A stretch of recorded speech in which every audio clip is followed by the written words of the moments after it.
So welcome back to the deep dive. Today, we're getting into something that, well, it affects literally all of you, whether you're, leading a massive corporate initiative or just trying to prep for a big meeting or honestly, even just organizing a family vacation. We're talking about mastering uncertainty. Right, the wild world of project risk management. Exactly. And our sources today are from this really extensive guide on how project managers essentially anticipate and control chaos. To kick things off, I want you to picture this. It's a sweltering hot summer day in downtown Manhattan. Okay, setting the scene. I like it. Yeah, and there's this massive construction crane, and it's groaning under the weight of this monumental marketing stunt. The Snapple company is hoisting this 25-foot-tall, 17.5-ton frozen treat made entirely of kiwi strawberry fluid right into the middle of the city's skyline. Which, just on its face, sounds like a physics problem waiting to become a high-profile disaster. Oh, it became one, like almost immediately. Before this giant popsicle was even fully upright on the crane, the summer heat started doing its thing. Let me guess. It melted. Oh, it melted much, much faster than anyone on the planning committee anticipated.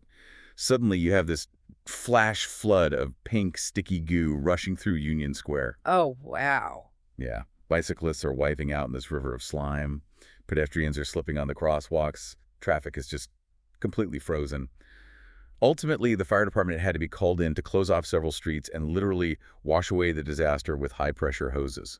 What a mess. And the organizers later told the press, quote, "We planned for it. We just didn't expect it to happen so fast." See, that right there is the classic defense of a poorly managed risk. I mean, they identified a threat melting, obviously, but their assessment of the timeline, the variables, and the sheer impact of 17 tons of liquid sugar was just severely flawed. Yeah, completely miscalculated. And while a tidal wave of kiwi strawberry juice is, objectively hilarious to picture, the stakes of unmanaged risk in most projects aren't just embarrassing. They can be completely catastrophic. Which really comes down to this fundamental tension I saw in the text. It's called the risk event graph. It's this paradox where the best time to fix a problem is also the time when you have the absolute least amount of information about it. Right. So if you visualize a project from start to finish, you've basically got these two lines intersecting. Early on, during the planning stages, the chances of a risk occurring are at their absolute highest. Because the uncertainty is high. Exactly. You haven't started yet, so the variables are infinite. But, and this is the key, if you catch a flaw in that early phase, the cost to fix it is incredibly low. Okay, let's unpack this. It's kind of like, well, it's like building a house. Yeah. If you want to move a load-bearing wall while you're still looking at the blueprints on a drafting table, it costs you, what, the price of an eraser? Yeah, you just rub it out and redraw it. Right. But if you decide you want to move that exact same wall after the concrete foundation is poured and the framing is up and the drywall is in, it's going to cost you thousands and thousands of dollars. And weeks of delays. As a project progresses, the likelihood of a brand new risk popping up goes down, but the cost of fixing a risk event just skyrockets. Which brings to mind this absolutely wild example from the sources, the 1999 NASA Mars Climate Orbiter. This is such a painful example of what happens when you miss a detail in that blueprint stage. Painful, but, incredibly illustrative. So Lockheed Martin was designing the critical navigation software for this spacecraft. Okay. And the flight computers on the ground in Colorado were doing their calculations based on English units, specifically pounds of thrust. But the spacecraft's internal computer software was programmed using metric units, newtons. Wait, really? A completely basic unit mix-up? It's like the kind of thing you fail a high school physics test for? Exactly. And because a simple systems check just to see if the values were compatible was never done during the initial planning phase, that error stayed hidden for the entire 9-month journey to Mars. And think about it. It would have cost practically nothing to fix on the ground. But because it was discovered at the very end of the project life cycle, the cost was total.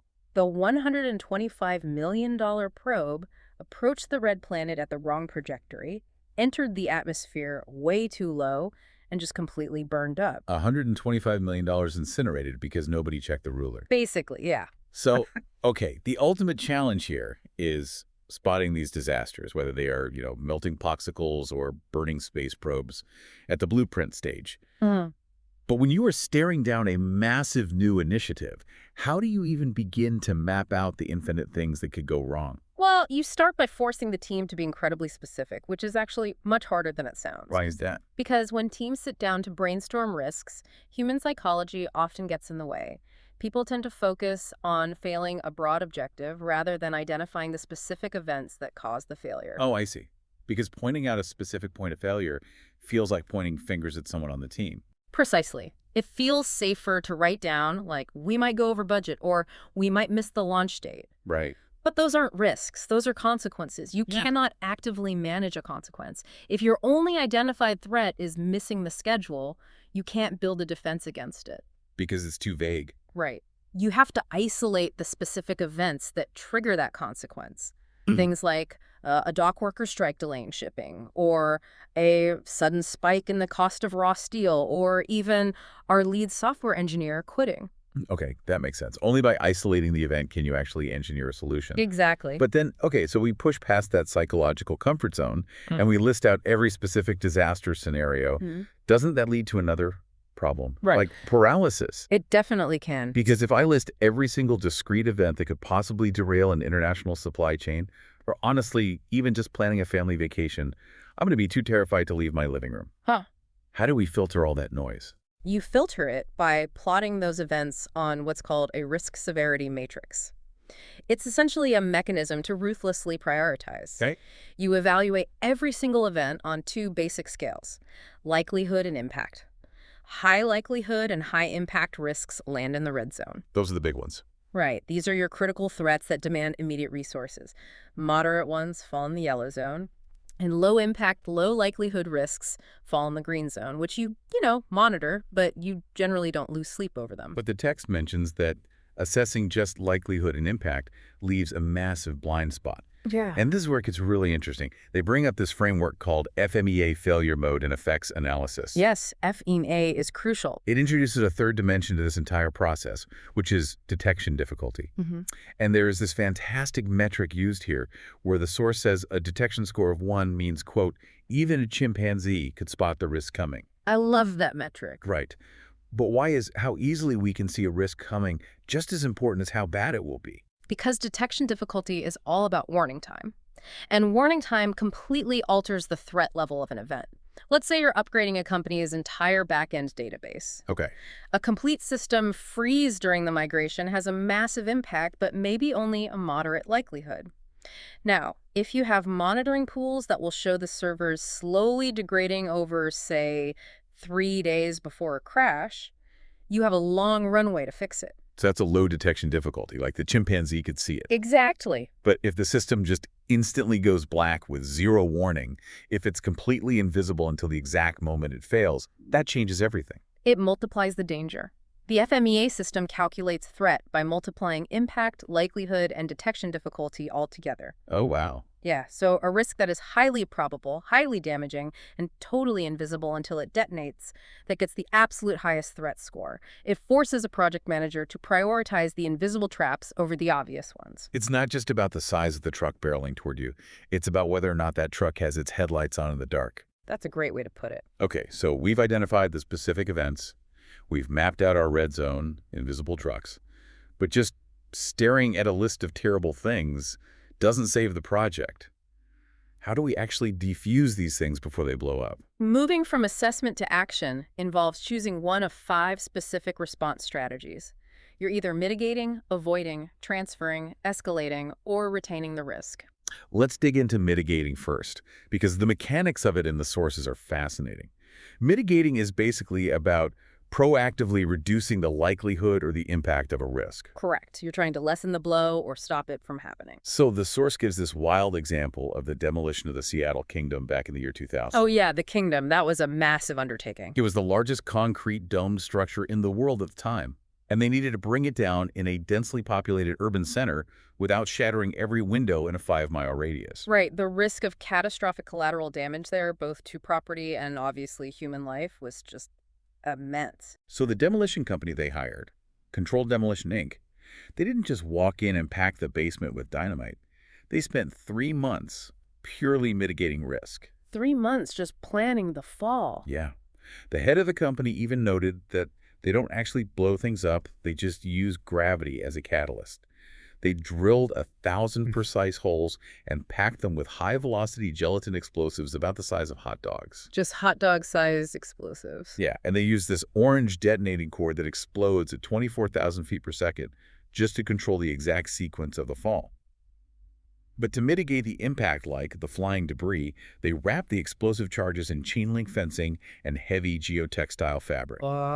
They even built physical barriers out of old air conditioning units to catch flying concrete. And they had this massive fleet of water trucks deployed the second the building dropped, purely to control the dust cloud. See, that is a masterclass in mitigation because they attacked both axes of that severity matrix we talked about. How so? Well, by engineering the precise sequence of the blast, they reduced the likelihood of the building falling unpredictably.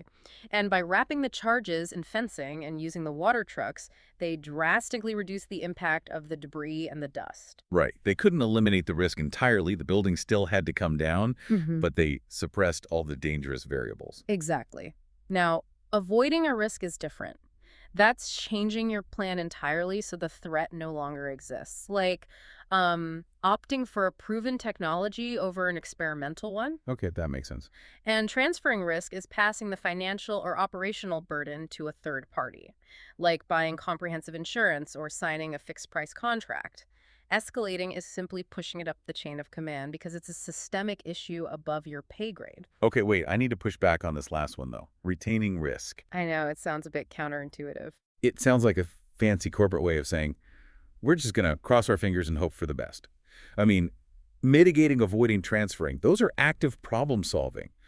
Why would anyone proactively choose to just retain a risk? Well, it looks like doing nothing from the outside, but retaining risk is actually a highly calculated decision. It's based on risk appetite and practical feasibility. Sometimes a risk is simply so massive, like a devastating earthquake hitting a new construction site, that you cannot practically transfer it. Right, no insurance company is going to cover that cheap. Exactly. And mitigating it would cost more than the entire project budget. You can't build a billion-dollar earthquake shield for $1 million building. Exactly that.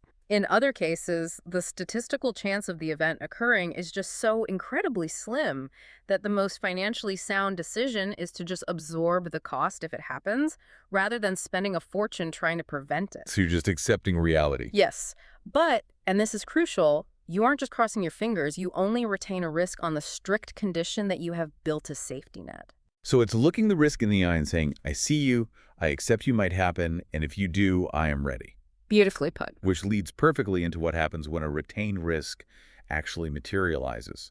Or, when a brilliant mitigation plan just totally fails, you have to have a plan B. Right. And this requires distinguishing between a risk response and a contingency plan.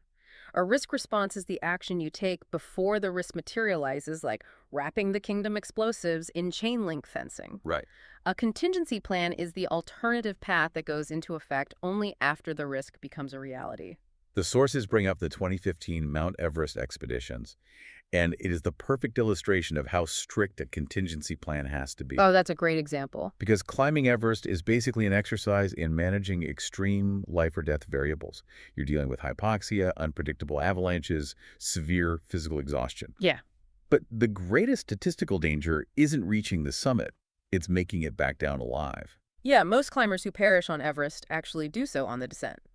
Their energy is totally spent, and if night falls, the temperature drop is just lethal. So the professional guides established this non-negotiable contingency trigger, a predetermined turnaround time. It's usually 2 p.m., and it doesn't matter if you're only 100 yards from the top. Right. Doesn't matter if you spent 3 years training and your entire life savings to get there. If it is 2 p.m. and you are not standing on the summit, you turn around. This guarantees you have enough daylight to make it back through the death zone. It's a hard stop. There's this incredible story in the text about a climber named Goran Krupp. He bicycled 8,000 miles from Sweden to Kathmandu. He scaled the mountain, and then he hit that 2 p.m. deadline. Oh. He turned back just 1,000 feet from the summit.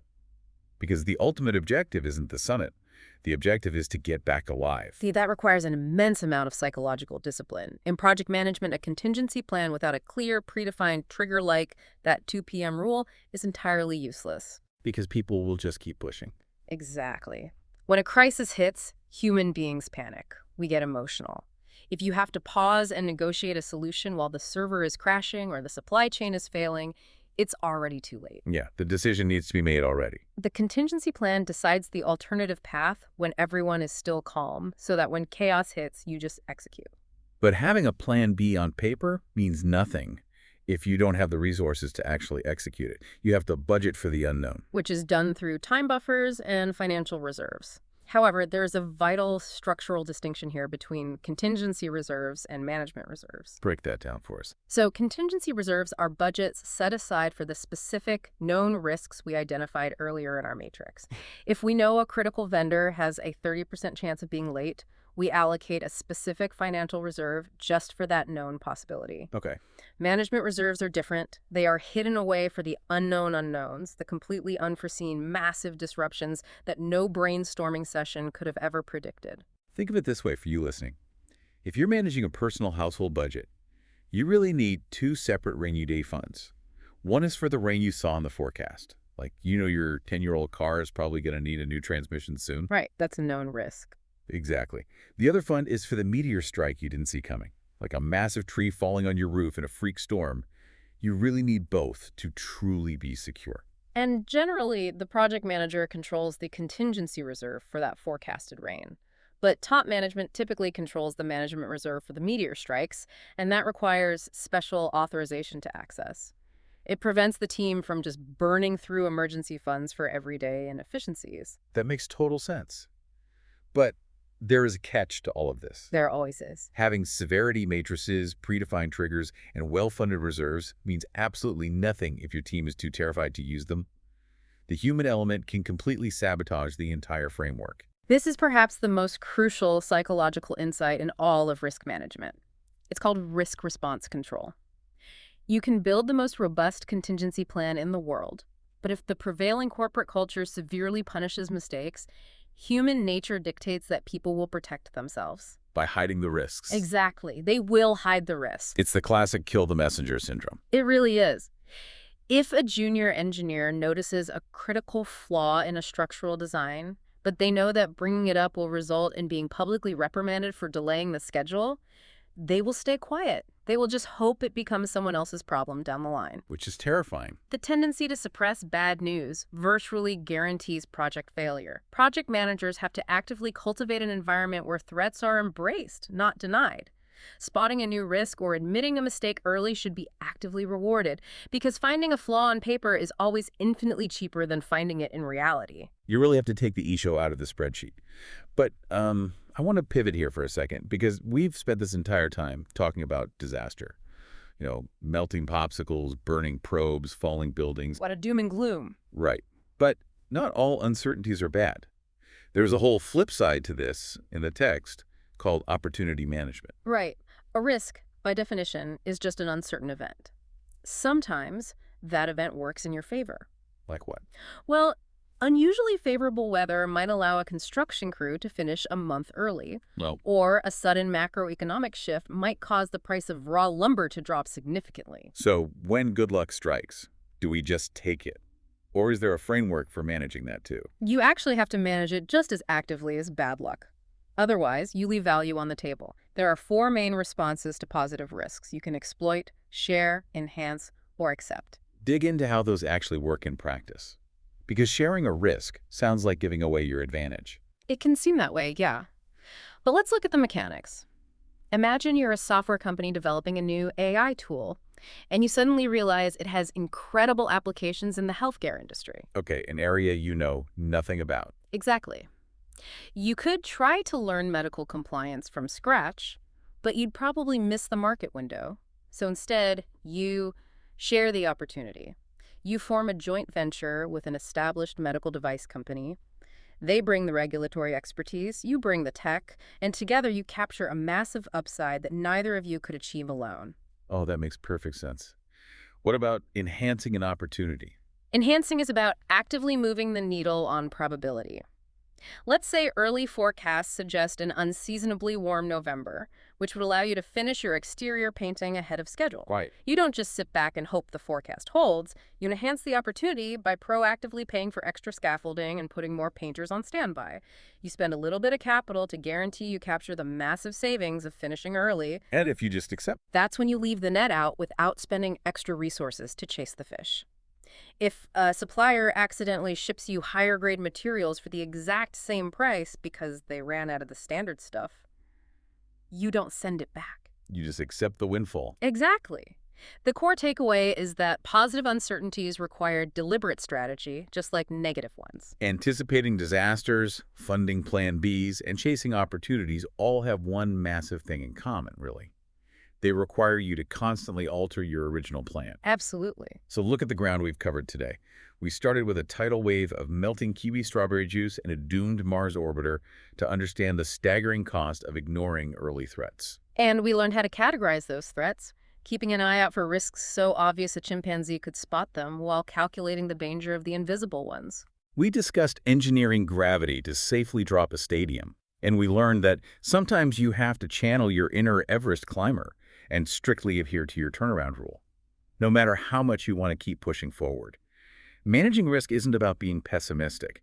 It's about looking at the future and saying, I am ready for whatever variables you throw at me. Which brings up a final thought from the text that we haven't touched on yet. Change control management.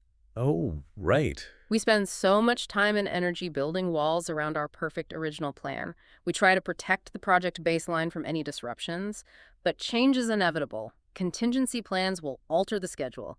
Exploited opportunities will expand the scope. The plan is just going to change. It has to. So we've talked a lot about external threats and internal errors today, but what if the ultimate risk to your project isn't an unforeseen disaster, but your own organization's stubbornness? That's a great question. Next time you face a disruption, ask yourself, is my plan written in stone, or is it built with a change control process ready to evolve? Because in a world of constant uncertainty, the most dangerous thing you can be is rigid. Because if you're too rigid, your beautifully crafted plan isn't going to stand strong. It's just going to melt in the summer heat, and you'll be left hosing sticky slime off the pavement. Thanks for joining us on this deep dive. Stay curious, stay flexible, and we will catch you next time.